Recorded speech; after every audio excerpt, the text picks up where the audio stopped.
बिस्मिल्लाहिर्रहमानिर्रहीम। अस्सलाम वालेकुम नाज़रीन, मैं अहमद फ़वाद हूँ और आप मेरा यूट्यूब चैनल देख रहे हैं।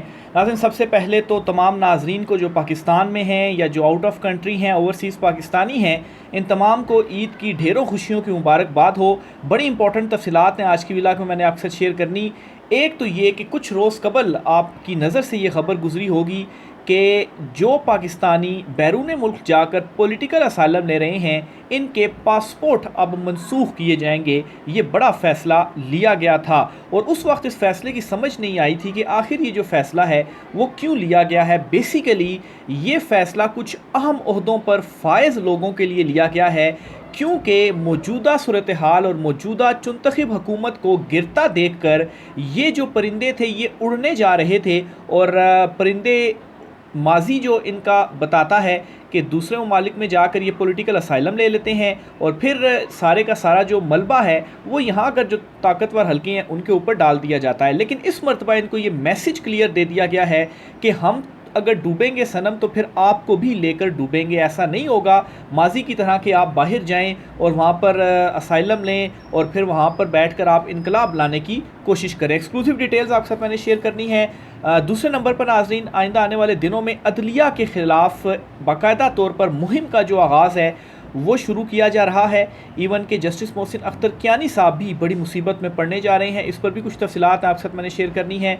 और आखिर में राना सनाउल्लाह ने एक बड़ी विकेट गिरने की तस्दीक की है ईद वाले दिन ही। इस पर भी कुछ तफसीलात आपके साथ में शेयर करूँगा। सबसे पहले तो नाज़रीन, आज की सबसे बड़ी जो ब्रेकिंग न्यूज़ है वो आपके साथ में शेयर करता चलूँ जी कि आइंदा आने वाले कुछ दिनों में अदलिया के ख़िलाफ़ बाकायदा तौर पर जो महाजराई है, जो मुहिम है, इसे शुरू किया जा रहा है। अभी भी एक बड़े लेवल के ऊपर अदलिया के ख़िलाफ़ जो मुहिम है वो चल रही है। आप देख लें, chief justice Lahore high court है, सोशल मीडिया के ऊपर उनके अगेंस्ट क्या हो रहा है। उन्होंने खाली स्टैंड लिया इस्टेब्लिशमेंट के हवाले से। उन्होंने कहा जी कि उनकी मुदाखलत अब नहीं चलेगी और उनकी मुदाखलत अब ख़त्म होकर रहेगी। और 2 साल पुराना जो उनकी बेटी के हवाले से केस था वो अभी सामने आना और फिर मीडिया की वो जीनत भी बनना, तो ये सिर्फ आगाज़ है।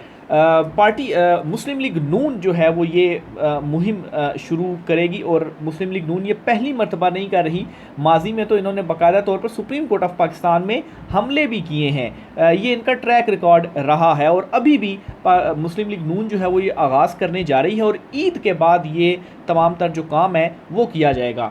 खबर के मुताबिक नाज़रीन, पार्टी ज़राए ने बताया कि नवाज शरीफ का इस दफ़ा का बयानिया अदलिया मुखालिफ होगा। अदलिया ने इन्हें कैसे वज़ीर-ए-आज़म के ओहदे से हटाया, कैसे इन्हें अदालतों ने इलेक्शन लड़ने के लिए नाअहल किया, ये तफसीलात वो आवाम को बताएंगे। अच्छा, हालांकि ये जो सारी तफसीलात हैं ये कोई नई नहीं है जो वो आवाम को बताएंगे। अभी तक वो यही मंजन बेचते आ रहे हैं और ये मंजन नाकाम हुआ है। लेकिन चूँकि इस मत पर मकसद ये है कि इस मंजन की बुनियाद पर अदलिया को अटैक करना है। क्यों अदलिया को अटैक करना है? जिस तरह से अदलिया डट कर खड़ी हुई है और जिस तरीके से एस्टेब्लिशमेंट इस वक्त दबाव में है, तो फिर जाहिर सी बात है किसी ने तो अदलिया को बैकफुट पर लेकर जाना है ताकि अपनी मर्ज़ी के जो नताइज हैं वो हासिल किए जा सके। मियाँ नवाज शरीफ चाहते हैं कि पीटीआई के बयानिए का भरपूर मुकाबला किया जाए। तो पीटीआई का बयानिया क्या है? पीटीआई का बयानिया तो अवाम है, यानी कि आप अवाम का मुकाबला करना चाहते हैं और फिर इस अवाम के ऊपर ही आप मुसल्लत होना चाहते हैं। तो ये ईद के बाद बयानिया असल में नून लीग इस तरह से इसको पोर्ट्रे करेगी जी कि हमने बयानिया बदल लिया है और अब हम नवाज शरीफ की नाअहली और इन चीज़ों के ऊपर जो बात है वो करेंगे। हालांकि इसी अदलिया ने नवाज शरीफ को रिलीफ भी दिया, नाअहली भी ख़त्म हुई, इलेक्शन भी लड़ा और फिर उसके बाद चुनतखब भी वो हुए और अभी फॉर्म 45 वाले केसेस भी ये लोग नहीं चलने दे रहे। तो मियाँ साहब, आपने जो फ़ैसला किया है ये चूरन आपका नहीं बिकने वाला और ये अवाम आपके इस चूरन को एक्सेप्ट नहीं करने वाली। ये अवाम मज़ीद आपके हाथों बेवकूफ़ नहीं बनने वाली, क्योंकि इमरान खान ने इस अवाम को शऊर दे दिया है। तो ये दी होगी सबसे पहली ख़बर और इसी का आगे तसलसल जारी रखते हैं। और आपको एक और अहम इतला भी मैं देता हूँ जी कि जस्टिस मोहसिन अख्तर कियानी जो हैं इनके अगेंस्ट भी रेफरेंस लाने की जो तैयारियां हैं वो की जा रही हैं और इनको भी रगड़ा लगाया जाएगा। जिस तरह से आप देखें कि chief justice Lahore high court Malik Shahzad Ahmad साहब जो हैं उनके अगेंस्ट एक शिकायत आ चुकी है और उनके खिलाफ जो से मुतल्लिक जो केस था वो भी इस्लामाबाद हाई कोर्ट में ओपन हो गया। तो जस्टिस मोहसिन अख्तर कियानी साहब के उन्होंने ऐसा क्या किया है, थोड़ा सा अगर जहन के ऊपर दबाव डाला जाए, उनकी कुछ रोज़ की खाली एक्टिविटीज़ को निकाल के देखा जाए, एक्टिविटीज़ से मुराद जो उनके केसेस हैं, तो जो लापता अफराद या उन के हवाले से उन्होंने केस सुना, उनके जो रिमार्क्स सामने आए और फिर जो लार्जर बेंच के हवाले से उन्होंने कहा, और सबसे इम्पॉर्टेंट बात यह है कि चीफ़ जस्टिस आमिर फ़ारूक साहब के बाद नेक्स्ट जो चीफ़ जस्टिस हैं इस्लामाबाद हाई कोर्ट के वो जस्टिस मोहसिन अख्तर कियानी हैं। और इस वक्त अदलिया ने जो स्टैंड लिया हुआ पूरी की पूरी इस्लामाबाद हाई कोर्ट एक तरफ है और बज़ाहिर चीफ़ जस्टिस आमिर फ़ारूक साहब एक तरफ हैं। तो जस्टिस मोहसिन अख्तर कियानी साहब के हवाले से भी ये इतलात सामने आ रही हैं कि उनके अगेंस्ट भी कोई जो रेफरेंस है वो लाया जाएगा। ये जी अदलिया के हवाले से ये तमाम तर जो मामलात हैं वो चल रहे हैं। आगे चलते हुए जी एक और बड़ी खबर आपके साथ में शेयर करता चलूँ जी। राना सनाउल्लाह की जानिब से एक बड़ी तस्दीक की गई है और राना सनाउल्लाह ने बाकायदा तौर पर यह तस्दीक कर दी है कि पीपल्स पार्टी जो मौजूदा बजट है इस बजट में इनका साथ नहीं दे रही। राना सनाउल्लाह क्या कहते हैं जी कि बजट अभी फाइनल नहीं हुआ, पीपल्स पार्टी की मुशावरत और तसल्ली के बाद बजट मंजूर होगा। जो नाज़रीन मुझे रेगुलर सुनते हैं उनको मालूम होगा, उनको याद होगा, कमेंट बॉक्स में अपनी राय का भी इजहार कीजिएगा कि मैंने आपको बजट वाले दिन ये खबर दी थी कि पीपल्स पार्टी के सिर्फ 2-3 रहनुमा जिनमें खुर्शीद शाह जो थे वो मौजूद थे, वो सिर्फ़ और सिर्फ पार्लियामेंट में सिर्फ फेस सेविंग देने के लिए आए थे मुस्लिम लीग नून को कि आप बजट को पेश कर लें, लेकिन भरपूर कोशिश के बावजूद भी मनाया नहीं जा सका पीपल्स पार्टी को। इवन के बिलावल भुट्टो और जो पीपल्स पार्टी के अरकान थे वो नाराज़ होकर पार्लियामेंट से गए और उन्होंने बजट को एक्सेप्ट नहीं किया। और अब यही तस्दीक राना सनाउल्लाह साहब कर रहे हैं कि वाकई पीपल्स पार्टी इसके ऊपर हमसे नाराज़ हुई। इवन के आसिफ जरदारी से मुलाकात करके उन्हें मनाने की कोशिश की गई। आसिफ जरदारी ने यह गिला किया कि आपने हमें बजट में लूप में नहीं लिया, हमसे जो मुशावरत है वो नहीं की। राना सनाउल्लाह क्या कहते हैं जी? राना सनाउल्लाह का ये कहना है जी कि पीपल्स पार्टी की मुकम्मल तजावीज़ के साथ बजट फ़ाइनल होगा। तो भाई अगर उनकी तजावीज़ से आपने बजट फ़ाइनल करना था तो पहले आप कहाँ पर थे? या फिर ये समझा जाए कि शायद आपकी तजावीज़ से भी बजट तैयार नहीं हुआ। राना सनाउल्लाह ने मज़ीद कहा जी कि पीपल्स पार्टी के एतराज़ात दुरुस्त हैं, लेकिन ये नहीं कि बिल्कुल मुशावरत नहीं हुई, अलबत्ता इसमें थोड़ी बहुत कमी रह गई है। उन्होंने कहा कि बजट तजवीज़ होता है और पार्लियामेंट में बहस होती है, पार्लियामेंट 30 जून से पहले बजट पास करेगी। बजट अभी फ़ाइनल नहीं हुआ, अभी तजावीज़ ले रहे हैं। पीपल्स पार्टी की मुशावरत, मुकम्मल तजावीज़ और तसल्ली के बाद बजट मंजूर होगा। राना सनाउल्लाह ने कहा जी कि 16 माह में IMF की शराइत जो हैं वो ज़्यादा सख्त थी। 2 ममालिक की मदद से शराइत में नरमी मिली।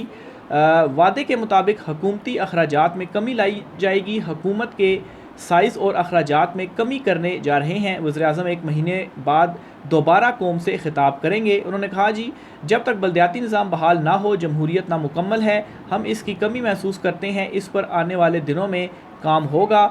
राना सनाउल्लाह ने मज़ीद ये भी कहा जी कि जो मौलाना फजल रहमान हैं वो अमन पसंद लीडर हैं। अच्छा, मौलाना फजल रहमान को भी मनाने की भरपूर जो कोशिश है वो इस वक्त की जा रही है। राना सनाउल्लाह तो नहीं मान रहे, बहरहाल उनके हवाले से कोई नेगेटिव बयान भी ये नहीं दे रहे, क्योंकि ये चाहते हैं कि किसी तरह से जो मौलाना फजल रहमान साहब हैं उनको मनाया जाए। तो बहरहाल जी राना सनाउल्लाह की जानिब से एटलीस्ट इस बात की तस्दीक कर दी गई है कि जो इख्तलाफात हैं पीपल्स पार्टी और ये इस मामले के ऊपर सेम पेज पर नहीं है। लेकिन मेरे ख्याल से गुज़श्ता कुछ अरसे में जितनी पीपल्स पार्टी की मुनाफ़कत आया होकर सामने आई है, तो मेरे ख्याल से पीपल्स पार्टी की अभी कुल औकात इतनी रह गई है कि सिर्फ किसी एक बड़ी जगह से किसी ताकतवर शख्सियत की फ़ोन कॉल आनी है और पीपल्स पार्टी ने भागे भागे पार्लियामेंट में जाना है और इस बजट के हक़ में जो वोट है वो देना है। आखिर में नाज़रीन आपको आर्मी चीफ़ की जानिब से एक अहम तरीन जो बयान है वो दिया गया, आपके साथ शेयर करता हूँ जी। आर्मी चीफ़ ने कंट्रोल लाइन का दौरा किया और इस दौरान उन्होंने कहा कि इंतखाबात के बाद भारत पाकिस्तान के ख़िलाफ़ प्रोपेगेंडा करने की कोशिश कर रहा है। अभी हाल ही में भारत में जो इंतखाबात हैं वो हुए हैं। आर्मी चीफ आसिम मुनीर ने कहा कि इंतखाबात के बाद भारत पाकिस्तान के खिलाफ प्रोपेगेंडा करने की कोशिश कर रहा है। ऐसे हथकंडे और जाली फ्लैग ऑपरेशंस भारत का मामूल का सियासी अलाकार बन चुके हैं। ISPR के मुताबिक आर्मी चीफ ने Haji Pir sector line of control का दौरा किया, जहां कोर कमांडर रावलपिंडी ने इनका इस्तकबाल किया। आर्मी चीफ ने फ्रंट लाइन पर अफसरान और जवानों के साथ नमाज ईद अदा की और अगले मोर्चों पर तैनात फ़ौजी जवानों के साथ ईद उल अज़हा जो है वो भी मनाई। इस मौके पर जवानों के हमरा पाकिस्तान की सलामती और खुशहाली की दुआ की, जबकि जनरल आसिम मुनीर ने पाकिस्तान के शहदा की कुर्बानियों को खिराज अकीदत पेश किया। मज़ीद आर्मी चीफ ने मादरे वतन के दिफा के लिए फ़ौजियों की लगन, बुलंद हौसले और अज़्म को सराहते हुए कहा कि बतौर फ़ौजी हम दौरान ड्यूटी अपने घरों और प्यारों से दूर त्यौहार मनाने पर फ़ख्र महसूस करते हैं। बिल्कुल जो फ़ौजी हजरात हैं उनकी जो ड्यूटी है वो इस कदर सख्त है कि वो त्यौहार मनाने भी घर नहीं आते, लेकिन चूँकि जो उनकी ड्यूटी है, जो रिस्पॉन्सिबिलिटी है वो इतनी बड़ी है कि इस पर भी वो फ़ख्र महसूस करते हैं। इसके अलावा आर्मी चीफ ने कहा जी कि मकबूजा कश्मीर के मामले पर UN करारदादों के मुताबिक पाकिस्तान के असूली मौक़िफ़ का इयादा किया और मकबूजा कश्मीर जम्मू कश्मीर में कश्मीरी अवाम की आज़ादी की जद्दोजहद पर गुफ्तगू की, जबकि उन्होंने कश्मीरियों पर भारत के जारी जुल्म व बर्बरियत की जो मज़म्मत है वो भी की। इसके अलावा आर्मी चीफ ने कहा कि किसी भी इश्तियाल अंगेज़ी या पाकिस्तान की खुद मुख्तारी की खिलाफ वर्जी का फ़ौरी और पुरअज़्म जवाब दिया जाएगा। तो ये नाज़रीन आज ईद के रोज़ आर्मी चीफ साहब की जानिब से भी जो अहम तरीन बयान था वो दिया गया है। तो ये नाज़रीन आज की कुछ अहम तरीन तफ़सीलात थी। राय का इज़हार कीजिएगा। आज की व्लॉग से इतना ही, इजाज़त दीजिए। अल्लाह हाफ़िज़।